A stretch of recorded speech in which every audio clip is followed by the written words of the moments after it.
Hello bachcho, let us read the question. An infinite ladder network is arranged with resistance R and 2R as shown. The effective resistance between the terminals A and B is. हमारे पास दो terminals है A and B और हमारे पास ये एक infinite series है जिसमें R अपर साइड में है और 2R इस डायरेक्शन में है और हमें बताना है कि जो दो टर्मिनल्स है A and B उनके बीच में इफेक्टिव रेजिस्टेंस क्या होगी that is option infinity R 2R और 3R which one of the following option is correct है okay So to solve this question, first of all, we will see the key concept of the question. So जो ये question है key concept of the question. So this question is related to the resistance in series and parallel. So हम उसी का concept use करेंगे कि जो resistance जब series में होते हैं तब उनका जो मेन रेजिस्टेंस होता है that is equal to R1 plus R2 plus up to so on this is the formula of resistance in series equivalent resistance हमारे पास ये आती है और अगर पैरेलल में होते हैं तो इक्विवेलेंट रेजिस्टेंस आती है 1 by RP that is equal to 1 by R1 plus 1 by R2 plus up to so this is in parallel okay so हम इन्हीं दोनों फॉर्मूलों का यूज करेंगे और इस क्वेश्चन को सोल्व करने की कोशिश करेंगे now let's come to the question अब हमारे पास क्वेश्चन में हमें एक डायग्राम गिवन है और इस डायग्राम में हमें दो रेजिस्टेंस है आर और 2R और हम मान लेते हैं कि जो इफेक्टिव रेजिस्टेंस है इसकी let effective resistance is effective resistance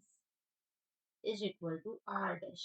okay so हम इसी डायग्राम को मॉडिफाई करेंगे और मॉडिफाई कैसे करेंगे कि हमारे पास इस डायग्राम में ये सर्किट बार बार रिपीट हो रहा है okay that means this is infinite circuit तो हम यहाँ पे देखते हैं कि जो ये R और 2R है हम इन दोनों को एज्यूम करेंगे कि ये दोनों किसमें है this both are in series उसके बाद जो ये पूरा सर्किट है इसका जो रेजिस्टेंस है वो भी इन दोनों से कोई इफेक्ट नहीं पड़ेगा that is equal to R dash okay अब हम इस सर्किट को मॉडिफाई करते हैं तो हमारे पास जो मेन सर्किट बनेगा that is equal to this is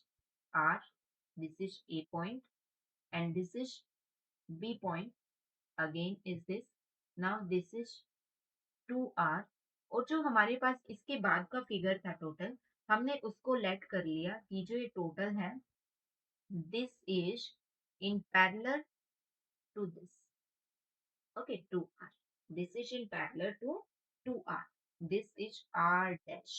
okay क्योंकि ये इंफिनिटी में जा रहा था इसका कोई इफेक्ट नहीं पड़ेगा अगर हम दो रेजिस्टेंस बाहर में निकाल लें तो this will be equal to R dash ये हमने इसमें अजम्पशन किया अब इस बिहार पे हम इस क्वेश्चन को सोल्व करेंगे तो हमारे पास क्वेश्चन के अंदर हमें मेनली क्या गिवन है हमें मेनली गिवन है यहाँ पे दो रेजिस्टेंस आर एंड 2R अब हमारे पास यहाँ पे 2R and R dash R in parallel combination. Okay, so that means जो 1 by RP आएगा यहाँ पे that will be equal to 1 by 2R plus 1 by R dash. Okay, that will be equal to 2R into R dash और upward होगा हमारे पास R dash plus 2R. Okay, so that means जो value है this is the value of 1 by RP. So RP की value यहाँ से आ जाएगी that is equal to R dash plus 2R divided by 2R multiply by R dash. This is the value of 1 by RP. So यहाँ से हमारे पास RP की value क्या होगी 2R into R dash divided by R dash plus 2R. ये हमारे पास आ गई RP की वैल्यू ओके अब इसी को अगर हम आगे लिखें अब हमारे पास जो ये दोनों है दैट मीन्स जो RP और R now RP and R are in series combination okay so series में that means जो R dash होगा total equivalent resistance R dash that will be equal to R plus RP okay that will be equal to R plus 2R into R dash divided by R dash plus 2R इसके equal होगा okay अब हम इसको solve करके यहाँ से R dash की value निकाल लेंगे सो R dash is equal to R plus 2R R dash divided by 2R plus R dash ये था हमारे पास ओके अब हम इसमें एलसीएम लेते हैं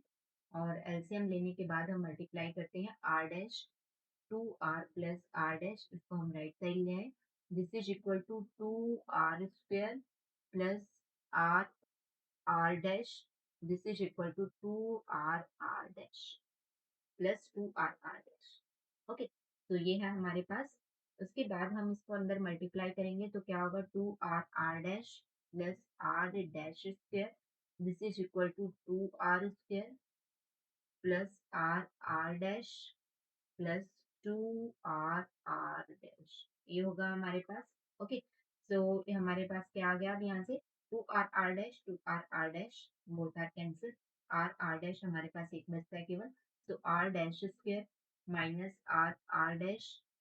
minus 2r square is equal to जी। ये हमारे पास आई एक इक्वेशन। ओके, अब इस इक्वेशन में हम r डैश की वैल्यू को निकालने की कोशिश करेंगे। तो हमारे पास जो r डैश होगा वो क्या होगा यहाँ पे, इसमें हमारे पास r डैश की वैल्यू क्या होगी, this will be equal to r plus minus this is r, ये हमारे पास एक क्वाड्रेटिक इक्वेशन बन जाती है, r plus minus under the root r square plus 8 into R square, 4 टू जा 8, ओके, एंड डिवाइडेड बाय 2, ये हमारे पास सॉल्यूशन आता है क्वाड्रेटिक इक्वेशन का। दैट मीन्स r डैश हमारे पास क्या आ जाता है, r plus minus this will be equal to 9r square and 9r square is equal to 3r, so plus minus 3r divided by 2। तो यहाँ पे हम ऑलवेज प्लस लेते हैं, माइनस नहीं लेंगे क्योंकि माइनस में वैल्यू आ जाएगी r डैश की, तो r dash is equal to 4r divided by 2, this is equal to 2r। Okay, so जो फाइनल रिजल्टेंट आंसर आता है that is equal to 2r, r dash is equal to 2r, this is the answer of the question. और ये हमारे पास match करता है हमारे option number C से, सो this is the correct answer of the question. I hope you understood it well. Best of luck.